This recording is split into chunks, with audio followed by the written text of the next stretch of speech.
G'day guys, it's Rob from TAT. Just thought I'd share this one with you today. It's one of those interesting ones because we don't see vehicles like this anymore. Came in for a crank no start, so stick with us and I'll run you through it.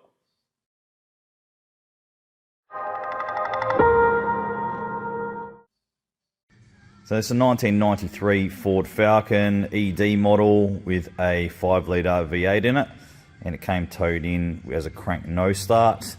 And the first thing we did obviously is just check for spark, and we've got our ignition coil here. It was easy to check for spark, and we had no spark. So it's a 2-wire coil, as you can see, 1, 2, and obviously just to confirm whether we're getting commanded for the coil to operate, we just checked with our whatever we wanted to check it with, the scope. You can check whatever you want. And we could see that there was no coil command. So we had our 12-volt feed to it, but there was no ground control. And the ground control for this system comes from the ignition control module on the side of the Dizzy, as you can see there.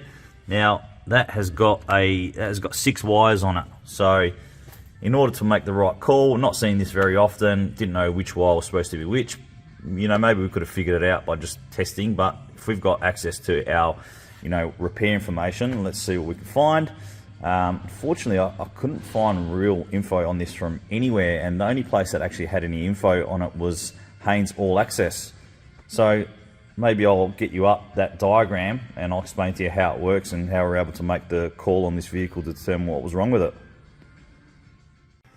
So here we are up on the screen on Haynes All Access, and as you can see, we've got a great diagram here. So there's a few things involved. Obviously, our top 3 wires are our power and ground for the Hall effect sensor inside the distributor, which is for like TDC positioning of the engine.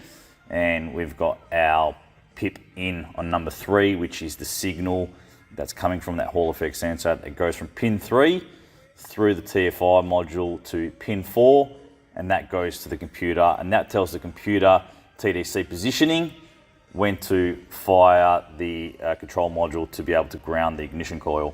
And that comes from number 5.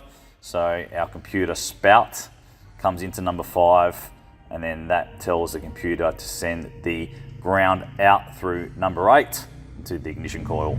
So obviously what we had to check is we checked a few of the wires. We made sure we had our pip signal going to the PCM. We make sure that we had our power and our ground. We were getting no ground control from the TFI to the actual ignition coil, because if we were looking at the spout signal on the computer, what we were getting is a constant battery voltage, which is definitely not right. And obviously we needed to know exactly what was going on, so we did some tests, and I'll tell you what we found.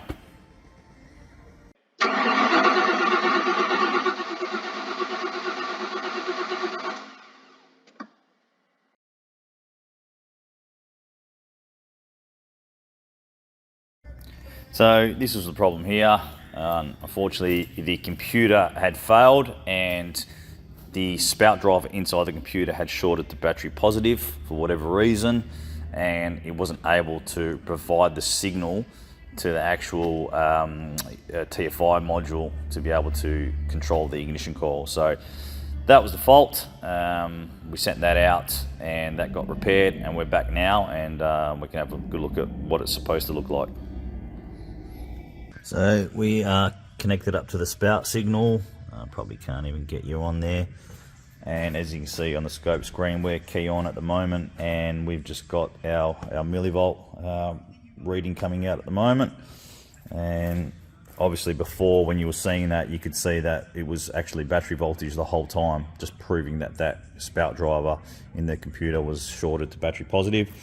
So I'll show you what it's supposed to look like when we crank it.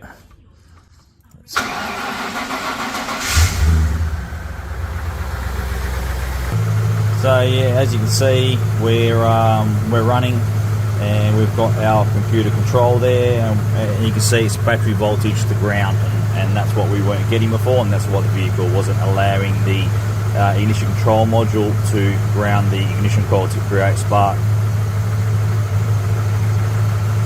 So there you go, guys. I hope you can see how that makes sense of how we understand the system to make the right call.